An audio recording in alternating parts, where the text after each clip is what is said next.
హైదరాబాద్ రాజేంద్రనగర్లో వృద్ధ దంపతులు దారుణ హత్యకు గురయ్యారు. బుద్వెల్ జనచైతన్య వెంచర్లో హత్యలు జరిగాయి. అబ్రిజ్ రెసిడెన్సీ అపార్ట్మెంట్ 5వ అంతస్తులో ఉన్న షేక్ అబ్దుల్లా రిజ్వానా దంపతులను దుండగులు దారుణంగా హత్య చేశారు. దొంగతనానికి వచ్చి డబ్బుల కోసం హత్య చేశారా లేక మరేదైనా కారణమా అనే కోణంలో పోలీసులు దర్యాప్తు చేస్తున్నారు. సీసీ ఫుటేజ్ ఆధారంగా నిందితులను గుర్తించేందుకు యత్నిస్తున్నారు పోలీసులు.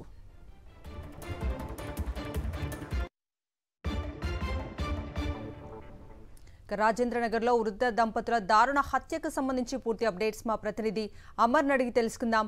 అమర్, కవిత, రంగారెడ్డి జిల్లా రాజేంద్రనగర్ పోలీస్ స్టేషన్ పరిధిలో జంట హత్యలు కనకనపై జనచైతన్య టేస్ట్ వెంచర్ లో ఉంటున్నటువంటి దంపతులను గుర్తు తెలియని దుండగులు హత్య చేసి పరారయ్యారు. అయితే ఆబ్రిజ్ రెసిడెన్సీ అపార్ట్మెంట్ కి సంబంధించి 5వ అంతస్తులోనే షేక్ అబ్దుల్లాతో పాటు రిజ్వానా ఇద్దరు దంపతులు ఉంటున్నారు. గత కొద్ది రోజుల నుంచి కూడా కొంతమంది యువకులతో ఇద్దరికి వాగ్వాదం ఏర్పడినట్టుగా తెలుస్తుంది. అయితే హత్య చేసి ఆ వ్యక్తులు పనుల్లో ఉన్నట్టుగా తెలుస్తుంది. మొత్తం దంపతులు రక్తపు మడుగులో ఉంటున్నటువంటి ఫ్లాట్ లోనే రక్తపు మడుగులో దృశ్యాలు కూడా మనం సాక్షి స్క్రీన్ మీద చూడొచ్చు. అయితే ఘటనా స్థలానికి పోలీసులు చేరుకోవడం, ఫ్లాట్ లో ఉన్న ఇద్దరు దంపతులను సంబంధించి ఆ చుట్టుపక్కల ఉన్నవారందరినీ కూడా ప్రస్తుతం పోలీసులు విచారణ అయితే జరుపుతున్నారు. చుట్టుపక్కల ఉన్నటువంటి సీసీ ఫోటేజ్ ఏదైతే వాళ్ళు ఉంటున్నటువంటి అపార్ట్మెంట్ లో ఉన్నటువంటి సీసీ ఫోటేజ్ కూడా ప్రస్తుతం పోలీసులు అయితే పరిశీలిస్తున్నారు. హత్యకు సంబంధించి వివిధ కోణాల్లో దర్యాప్తు చేస్తున్నామని అయితే ఇప్పటికే పోలీసులు అయితే చెప్తా ఉన్నారు. ఘటనా స్థలానికి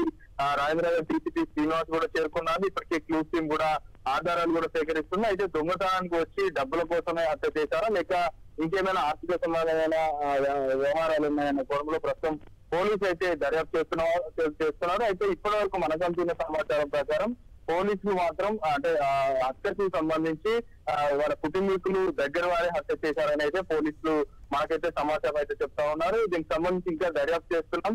హత్య చేసిన వారు ఎవరైనా కూడా వారిని త్వరితగతిన అరెస్ట్ చేస్తామని కూడా పోలీసులు అయితే చెప్తా ఉన్నారు. Right Amar, thank you.